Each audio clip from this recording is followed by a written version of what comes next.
interagimos assim. Irmãos, no que diz respeito à vinda de nosso Senhor Jesus Cristo e a nossa reunião com Ele, nós vos exortamos, nós vos chamamos a atenção, nós vos advertimos e daqui a pouco leremos o restante dessa linda passagem. Nessa noite, Deus capacita-nos, unge-nos e que estejamos à altura da tua expectativa, para que a tua palavra seja pregada como ela é, como tu a ungiste, como tu a determinaste, para que saiamos daqui convictos, certos, de que o Senhor falou ao seu povo, mediante a sua palavra gloriosa. E por isso que te pedimos, Pai, que a mesma unção que delegaste, que concedeste ao ministério de louvor, aos amados que aqui se reuniram a partir de 2 ou 3 pessoas, aos 5 minutos de oração, a linda ministração, os lindos louvores, a mesma unção, o mesmo conhecimento, a mesma alegria queremos ter agora para ministrarmos a tua palavra, crendo que somos absolutamente dependentes do teu amor, dependentes da tua vontade, e por isso pedimos a tua unção, o teu conhecimento, para que possamos desenvolver esse tema glorioso. Ele voltará. Em nome de Jesus, amém. Então, amados, conforme já lhes disse, nós vamos daqui a pouco desenvolver esse primeiro versículo e os demais dessa passagem linda que se encontra em 2 de Paulo aos Tessalonicenses 2. Só lemos, só foi colocado aqui um. Daqui a pouquinho estaremos repetindo para que entremos numa rota de entendimento, para que você que nos assiste pela internet, para que você que nos visite à igreja, estejam atentas, para que não percamos nenhum item, para que assim estejamos inteirados do que Deus quer falar conosco. Na sexta-feira, dizia eu, o presbítero Luciano nos trouxe Jesus a promessa. E ele elencou algumas passagens lindas que versaram sobre a promessa da vinda do Senhor, quando sequer ainda ele havia se feito carne, ele havia se humanizado. Jesus vive, sempre viveu, não tem princípio nem fim de dias. Ele é desde a eternidade, ele é o verbo, o próprio Deus que se fez Emanuel, Deus conosco. E o Luciano trouxe algumas passagens, mas o gancho, a palavra-chave que nos trouxe o Luciano foi em Gênesis 3,15, que disse assim: porém, inimizade entre ti e a mulher, entre a tua descendência e o seu descendente. Este te ferirá a cabeça e tu lhe ferirás o calcanhar. Essa passagem de Deus dada a Moisés versa de 1445 anos antes de Cristo se fazer homem.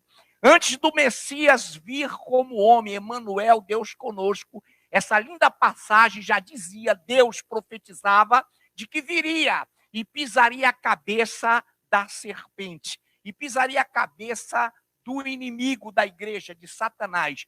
E essa passagem foi tremendamente colocada, e o que nos impressiona, e o que nos conforta, é a convicção de sabermos de que a palavra, ela é ungida, ela tem autoria espiritual, e nela não há nem pode haver contradições.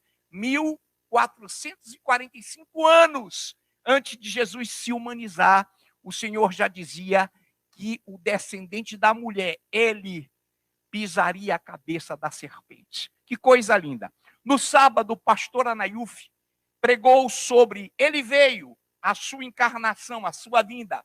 E ela usou com a igreja Isaías 9, meia dúzia, que diz assim: porque o menino nos nasceu, um filho se nos deu, e o principado e o governo está sobre os seus ombros.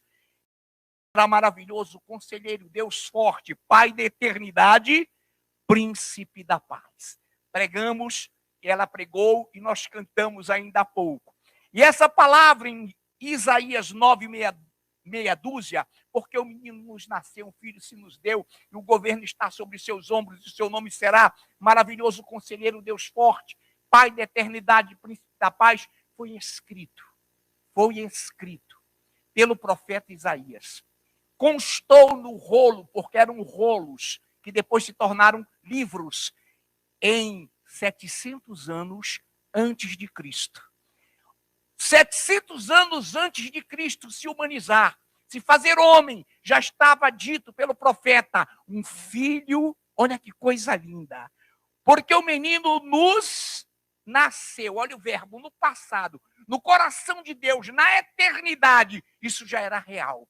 Porque, glória a Deus, porque um filho nos nasceu, um filho se nos deu, e o governo está sobre os seus ombros, e o seu nome será maravilhoso conselheiro, Deus forte, Pai da eternidade, príncipe da paz. Já estava escrito e se cumpriu também nele. Então foram várias as passagens, eu estou apenas pegando as introduções destes dois maravilhosos pregadores que nos antecederam nessa campanha.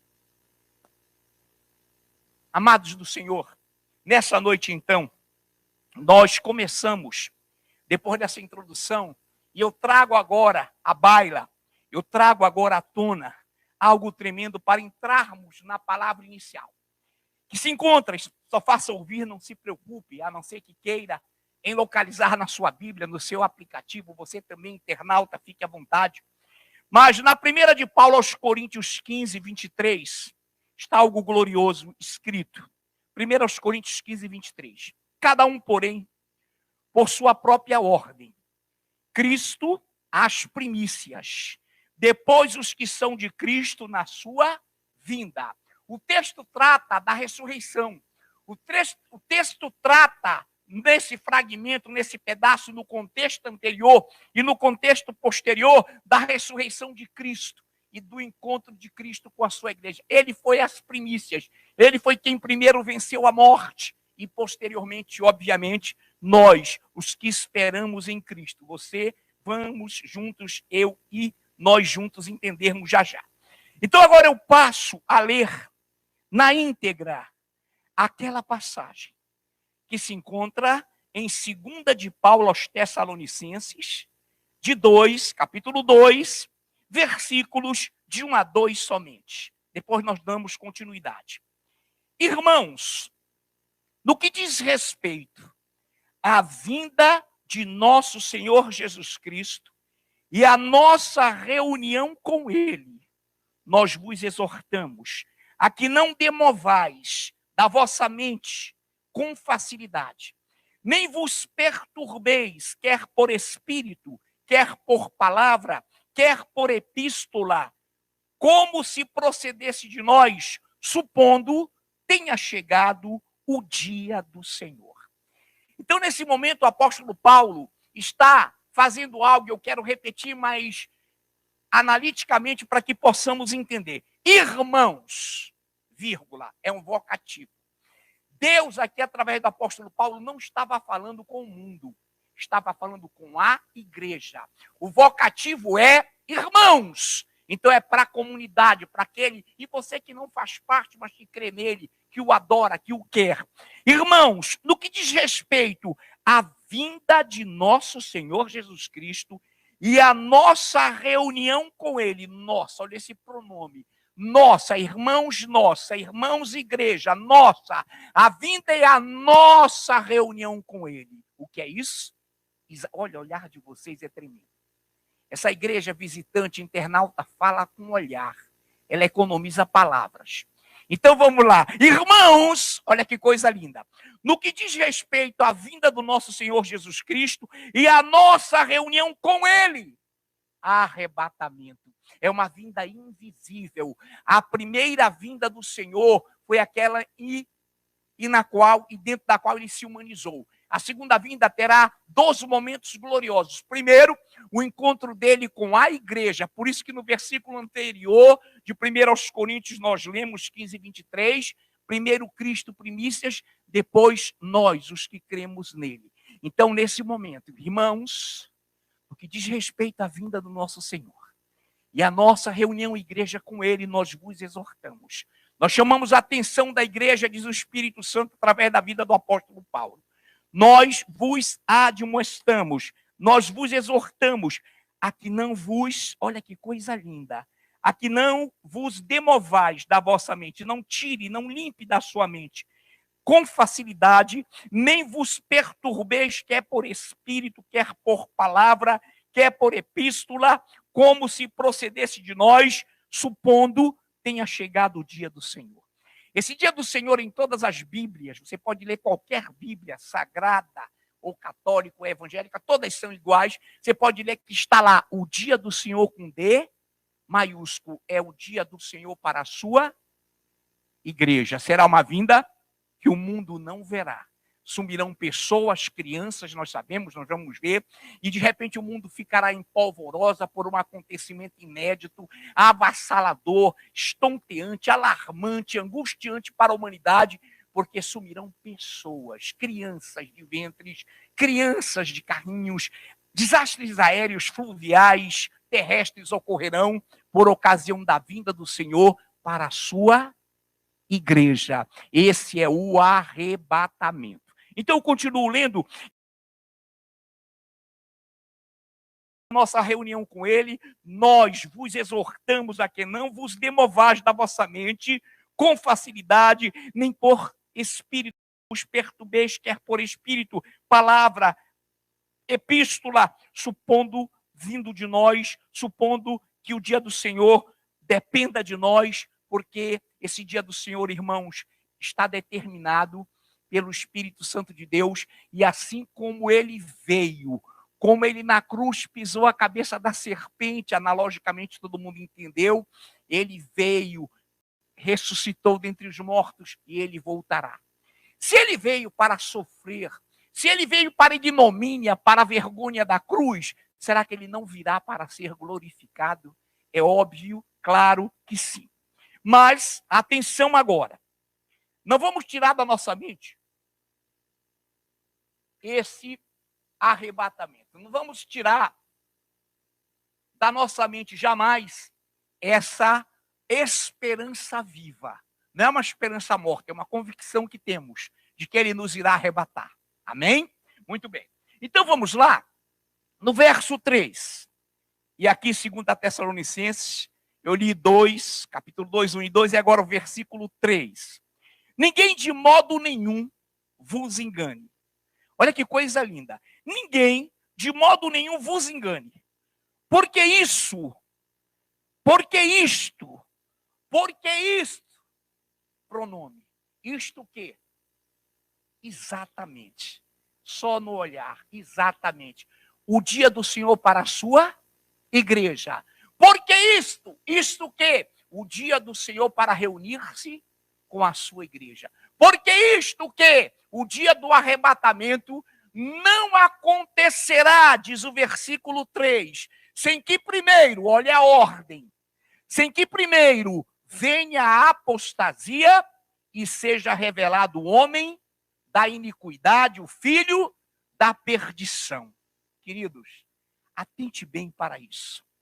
Então, igreja, irmãos, relativamente à vinda do Senhor Jesus, nós já lemos, você viu aqui a configuração do anjinho mostrando esse versículo lindo.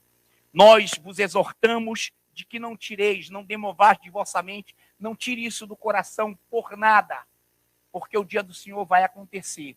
E isto não acontecerá, esse arrebatamento, essa primeira fase da vinda visível do Senhor, invisível para a sua igreja, depois falaremos da visível, sem que primeiro venha a apostasia, e um segundo item, que seja revelado o homem da iniquidade, o filho da perdição.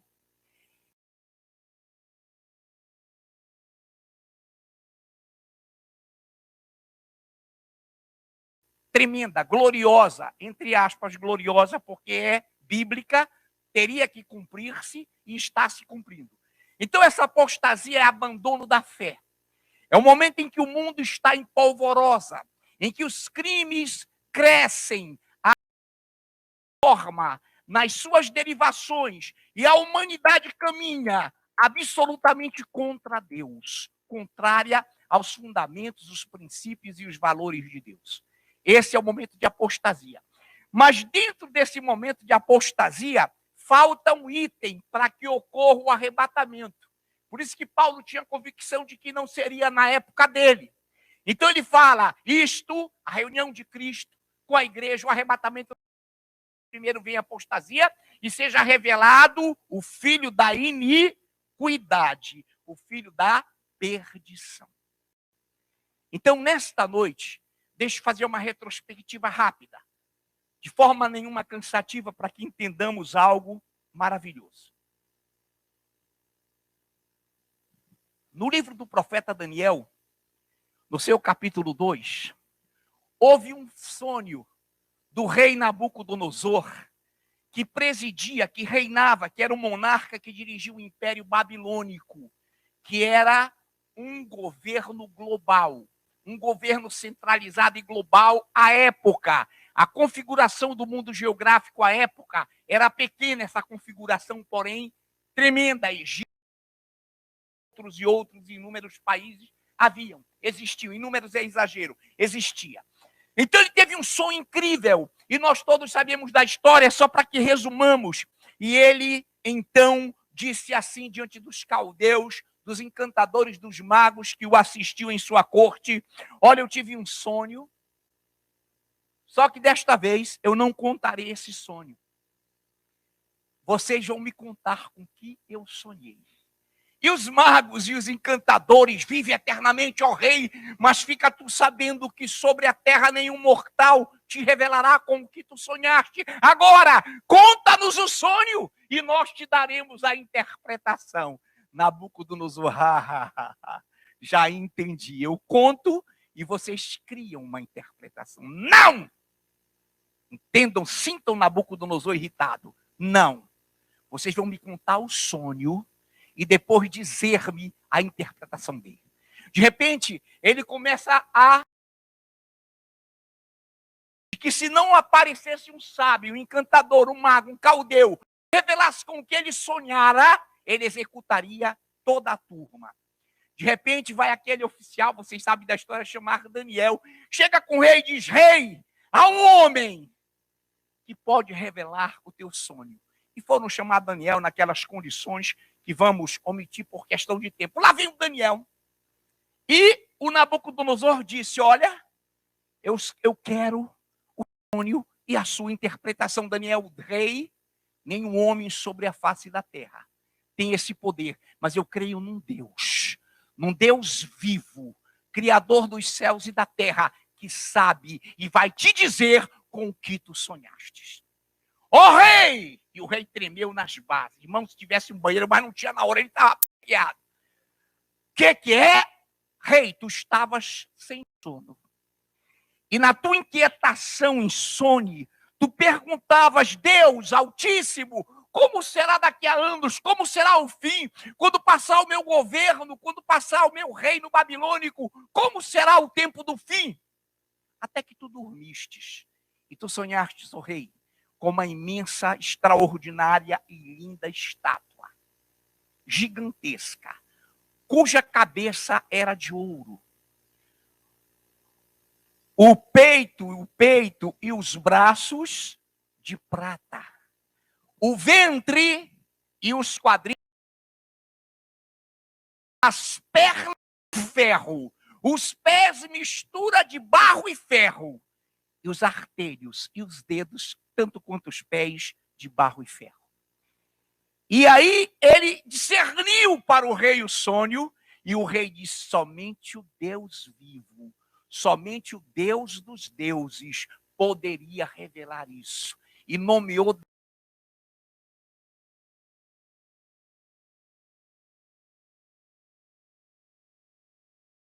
figuração escatológica. A partir do sonho de Nabucodonosor, a cabeça imensa de ouro era o Império Babilônico. Logo após dele veio o Império Medo-Persa. A Média é a Pérsia. Peitos e braços de prata. Depois do Império Medo-Persa, que não existia época, veio o Império Grego, Macedônico, Alexandrino, os quadris e o ventre de bronze. E depois desse império veio mais um global, todos eles globais, entendam isso, todos eles, o Império Romano do Ocidente e do Oriente, as duas pernas de ferro. Depois os pés, nem existia ainda essa configuração da bipolarização, Estados Unidos da América e ex-União das Repúblicas Socialistas Soviéticas, ferro do comunismo, ferro do totalitarismo, ferro despotismo, ferro do absolutismo e barro da democracia. Demos no grego, povo, misturado até os dedos. E nesse momento, você diz, pastor, por que essa narrativa? Porque nós estamos nos pés da estátua. E entre os artelhos, esses últimos governos que nasceram em 1953 pelos tratados de Roma e se configurou em 1957 com o mercado comum europeu, nascerá, diz a Bíblia, um chifre que será o anticristo, o último governo global da face da Terra. Então nós estamos no fim, amados, no fim do governo que vai se insurgir e vai trazer algo tremendo. Como é que estamos vivendo hoje? Entenda isso. Pastor, tudo isso já se cumpriu tudo. Estamos nos pés da estátua? Estamos. Daqui a pouco, não será ministrado hoje, ministramos recentemente uma pedra, sem auxílios de mão, uma pedra angular, será arremessada e se abaterá contra os pés da estátua, derrubando-a, desconstruindo todos esses impérios. E Cristo, essa pedra angular, será a principal, será um reino indestrutível, será um reino glorioso. Não é o nosso foco nesta noite, mas temos que entrar nesse parâmetro. Diante de tais sinalizações, veja bem, ocorreu recentemente a paralisação do mundo. O planeta parou por conta de uma pandemia. Parou, igreja, uma pandemia. E por conta dessa paralisação global, surgiu a famosa visão de controle social. De controle social. Então, repare, diante de tais sinalizações, a paralisação do mundo por conta de uma pandemia, trazendo a política globalista de controle social e ensejando um campo propício para a implantação de um governo centralizado e global. Onde e aonde está isso? Na Agenda 2030, Agenda 2023 da ONU. Está lá. Qual é a propugnação? O surgimento de um governo global, centralizado, que possa garantir a sustentabilidade do mundo, que possa garantir a desigualdade de todas as classes, que possa trazer, se você for investigar, é uma coisa, irmãos, linda de se ler. Mas nós sabemos que a palavra já revela isso há muito tempo atrás. Então, atenção, presenciamos a declaração de alguns membros da Suprema Corte, designada por ter uma ação guardiã da Constituição, uma Suprema Corte e um poder judiciário em todas as estruturas de estados democráticos, é inserida para garantir, para guardar a Carta Magna de um país. Representa um poder que aqui não é eleito, mas é indicado para fazer a mediação da relação entre os poderes, soberania e harmonia, e também investigar a guardabilidade, a salvaguarda da Constituição. Então, estes agentes, prestem bem atenção, eles acabam de afirmar, ainda este ano, somente este ano, acabaram já negando que eram guardiões, que não estavam trabalhando por Constituição, mas declarou, através do presidente dele, desse Supremo, que eles estão guardando a Agenda 2023 da ONU. Eu publiquei o vídeo, é fantástico, é veraz, é a própria fala. Antes dele, um pouquinho, um outro disse que há um poder moderador inexistente na Constituição, mas que eles estão governando o país para cumprir, e disse agora o último, a Agenda 2030 da ONU, e nunca a favor da Constituição da República Federativa do Brasil, mas a favor da ANON, da Nova Ordem Mundial. Escute lá que Daniel vai falar sobre isso para você. Então, nesse momento, escute algo. A Agenda 2030, eu não escrevi tudo, mas eu trouxe só o essencial. Ela traz a proposta, a propositura de desenvolvimento da sustentabilidade, a educação política cidadã externa, a proteção social e cultural, práticas sustentáveis, o fortalecimento de valores democráticos,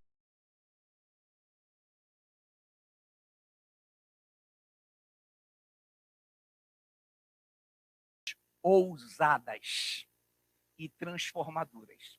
Sabe quais são? Rompimento com a cultura judaico-cristã. Rompimento com os valores desta palavra. A aprovação de tudo que você imaginar como distorção, como aquilo que antes e em tempos idos a humanidade, a sociedade tinha como crime. Então essa agenda 2030, ela traz essas visões tremendas, entre aspas, e inclui todos os segmentos e diversificações e diversidades para que a humanidade rompa com a cultura judaico-cristã. Por isso que são medidas ousadas, medidas que estão trazendo aí tópicos absolutamente reprováveis pela palavra. Aborto e tantos outros itens que não vale a pena nem referir. Amados, agora atenção, como é que está escrito? O Senhor em Daniel 7, 25. Pastor, quando foi escrito isso? 536 anos antes de Cristo. Daniel foi escrito 536, a contagem regressiva, a 530 antes de Cristo. É voltando. Então, 536 antes de Cristo, o profeta Daniel escreveu a mando de Deus o que faria esse último governo. Como, pastor, é? Lá nos pés da estátua, esse chifrezinho, esse poder. Eu vou ler rapidinho para você. Daniel 7, 25. Só ouça. Proferirá palavras contra o Altíssimo. O que é isso, pastor? Eu vou fazer uma pausa, mas estou com o texto aqui. Proferirá palavras contra o Altíssimo. Deus não existe? Vá para a história. Deus fracassou. Deus foi vencido. Não existe aqui regra nenhuma de moralidade. Nós precisamos prescrever, nós precisamos, dizem eles, romper com essa palavra. Proferirá palavras contra o Altíssimo, magoará os santos. Santos aí, todos nós sabemos que são separados. Separados, não é aquele que tem uma auréola, não é aquele que é absolutamente, totalmente puro, não. É aquele que é separado e que crê em Deus. Olha que coisa linda. Proferirá palavras contra o Altíssimo, magoará os santos do Altíssimo, cuidará em mudar os tempos e a lei.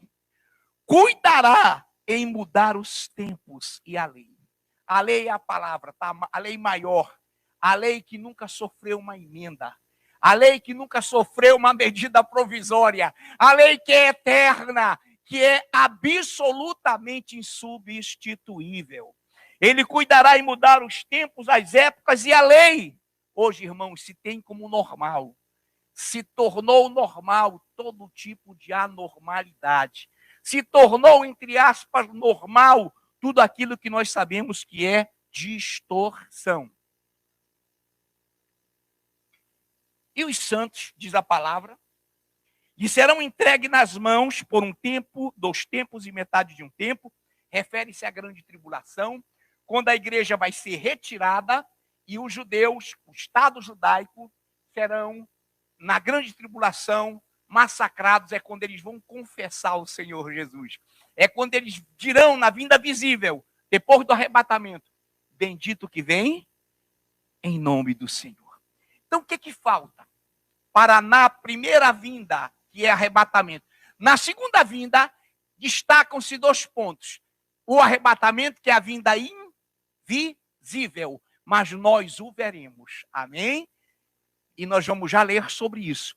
E a vinda visível, na qual todo olho verá, todo joelho se dobrará e toda língua confessará que Ele é o Senhor. Amém, queridos?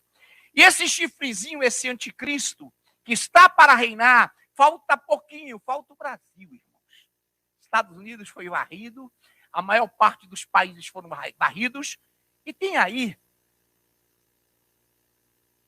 um rebentozinho, um cirozinho, que Deus levantou, que é meio doido, entre aspas, e está resistindo às intempéries, mas não por muito tempo, nós sabemos disso. Igreja do Senhor, veja bem, Como é que vai acontecer isso? Para que haja o arrebatamento, o que é que falta? Pastor, estamos em plena, exatamente, apostasia. E falta se revelar o iníquo, já está vivo, já está aí, basta que ele seja entronizado. Quem o vai entronizar? A ONU. E vai dizer, ele cumprirá a Agenda 2030. E lá no pátio da ONU em Nova York, o que está lá? Uma fera com a mistura desses impérios globais já passados. Amém? Está lá. E nesse momento, o que falta, pastor? O que falta? Deus surgiu o anticristo. Assim que ele for anunciado, nós vamos subir. E uma notícia linda, nem todos passarão pela morte física. Olha lá, mas que pastor, a injustiça não é, você vai entender por que não é. Olha que coisa linda. Então vamos lá, eu vou ler para você e você apenas atente. 1 aos Tessalonicenses 4, de 16 a 17. O que é isso? Arrebatamento. O que é que falta para cumprir-se? Um item. O aparecimento, a revelação do iníquo, anticristo. Vamos lá? Então, em 1 aos Tessalonicenses 4, estou olhando para o relógio, está em dias, 16 a 17. Porquanto o Senhor mesmo, dada a sua palavra de ordem, ouvida a voz do arcanjo e ressoada a trombeta de Deus, descerá dos céus. E os mortos em Cristo ressuscitarão primeiro. Depois nós, os que estivermos vivos, os que ficarmos, seremos arrebatados juntamente com eles entre nuvens para o encontro do Senhor nos ares. E assim estaremos para sempre com o Senhor.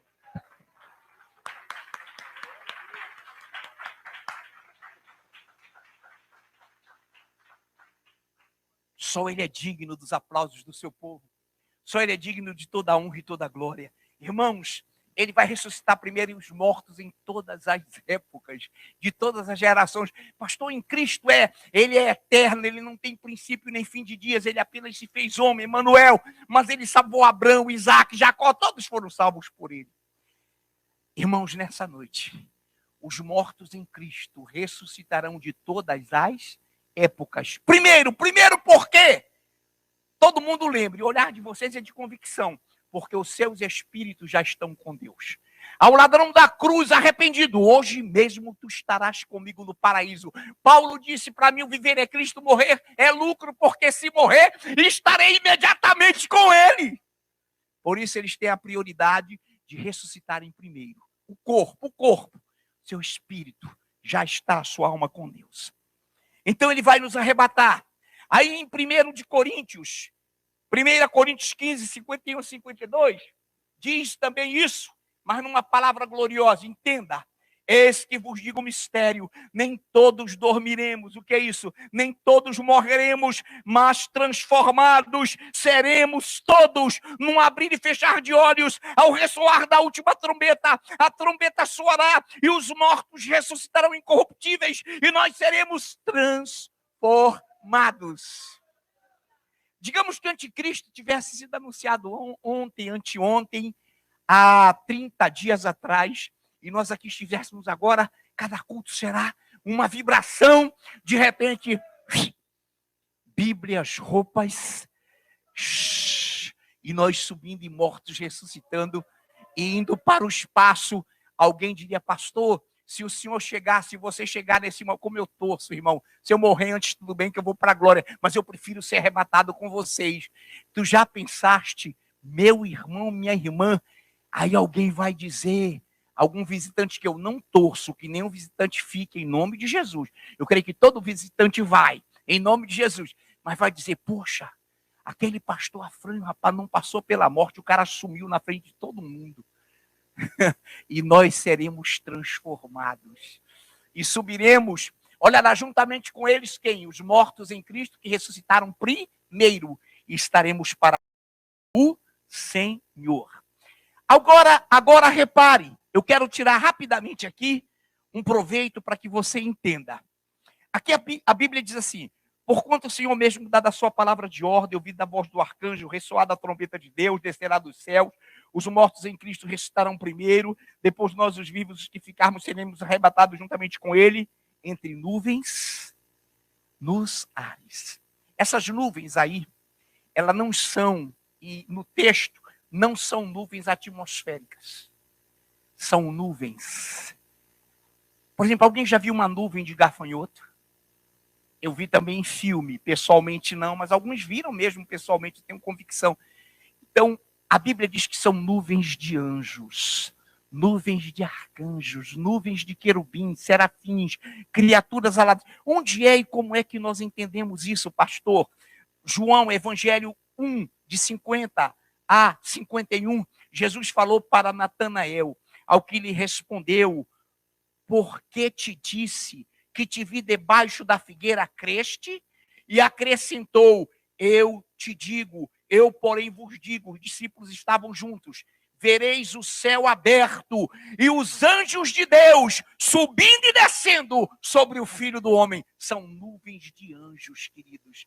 Não são essas nuvens atmosféricas. Aqui é lindo. E nós fizemos isso aqui, é a representação da primeira galáxia, do primeiro céu, do céu em que vivemos. Tem o segundo céu, o terceiro céu, onde está o Senhor, mas ele está aqui nesta noite, diz a Bíblia, congregando conosco. Nessa noite, então, vamos lá. Pastor, o tempo está se esvaindo e eu não posso tomá-lo todo. A direção me permite mais 2 minutinhos? Amém. Glória a Deus. Direção maravilhosa. Vinda visível. Então o Senhor levou só a igreja, arrebatou, tem uma série de detalhes que não vamos entrar, que não vai dar tempo. E depois transcorrerá na terra. Por isso que depois, logo após a tribulação, a grande tribulação, os que ficarem, os judeus que são contrários a Cristo, enfim, são tremendos esses acontecimentos. Eu vou ler Apocalipse 1, de 7 a 8. Agora é a vinda visível, amém? Vinda visível. Aí quando ele vier visivelmente, ele vem com as nuvens, e no meio dessas nuvens, uma com um mar de vidro, que é a igreja, que já estará glorificada, porque foi previamente arrebatada. Amém? Quantos estão entendendo? Amém. Apocalipse 1, de 7 a 8. Esse que vem com as nuvens, mesmo as nuvens, tá, amados? Esse que vem com as nuvens, e todo olho o verá, até quantos o traspassaram, todas as tribos da terra se lamentarão sobre ele, certamente. Amém. Eu sou o Alfa e o Ômega, diz o Senhor, Deus, aquele que é, que era e que há de vir, o Todo-Poderoso. Aplaudamos esse Deus.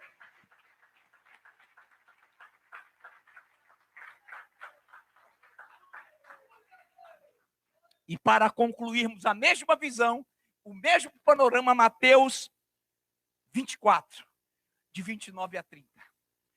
Logo em seguida a tribulação daqueles dias, a grande tribulação. Logo em seguida a tribulação daqueles dias, 7 anos. Logo depois, em seguida a tribulação daqueles dias, o sol escurecerá, não dando a luz a sua claridade, a lua a sua claridade. As estrelas cairão do firmamento e os poderes dos céus serão abalados. Então aparecerá no céu o sinal do Filho do Homem. Todos os povos da terra se lamentarão e verão o Filho do Homem vindo sobre as nuvens do céu com poder e muita glória. E você estará lá e nós iremos com ele. Aplaudamos esse Deus.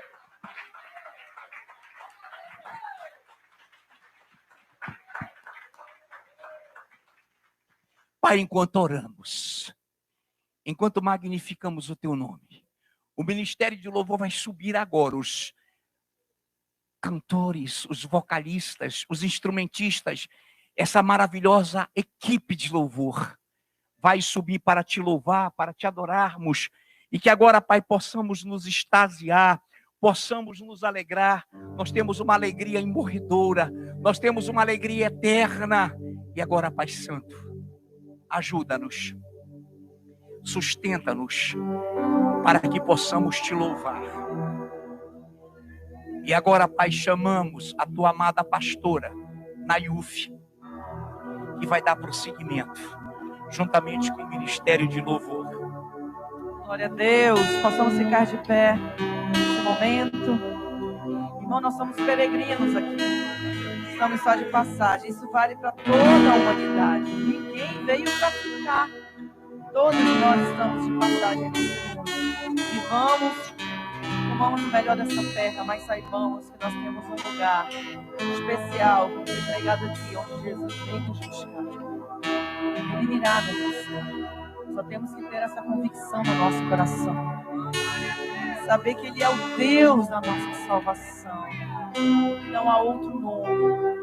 Ele é adorado, Ele é exaltado, Ele é magnificado, Ele é Deus.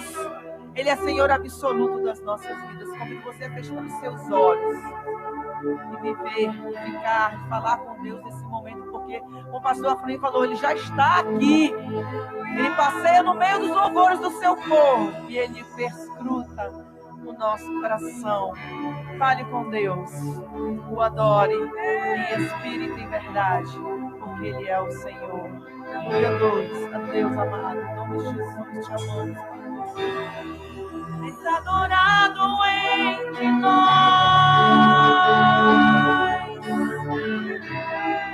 tão desejado aqui, mas nada se comparará com a glória que há de vir.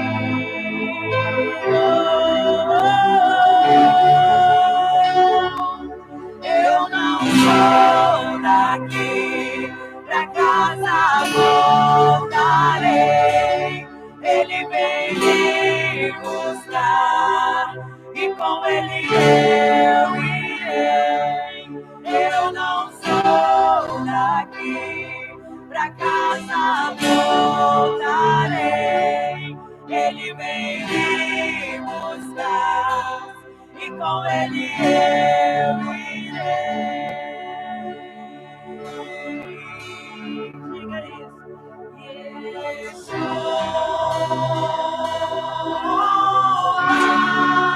o Messias aguardado, Ele vem me buscar. Yeshua, o Messias aguardado, Ele vem me buscar.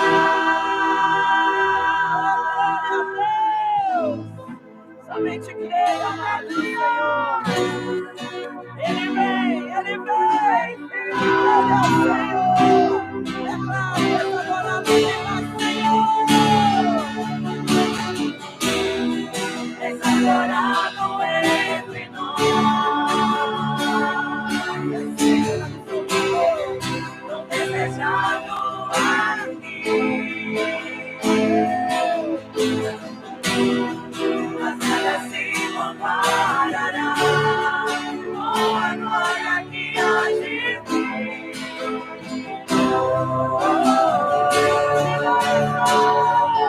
Eu não sou daqui, da casa voltarei. Ele vem me buscar e com Ele eu irei. Eu não sou daqui, da casa voltarei. Vem me buscar e com Ele eu irei.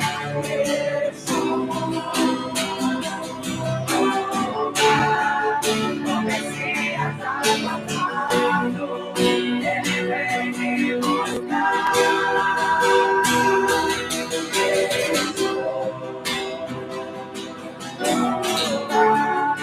O Messias aguardado, Ele vem me buscar.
arrebatada, no piscar de olhos acontecerá. Mas a igreja será arrebatada, no piscar de olhos acontecerá.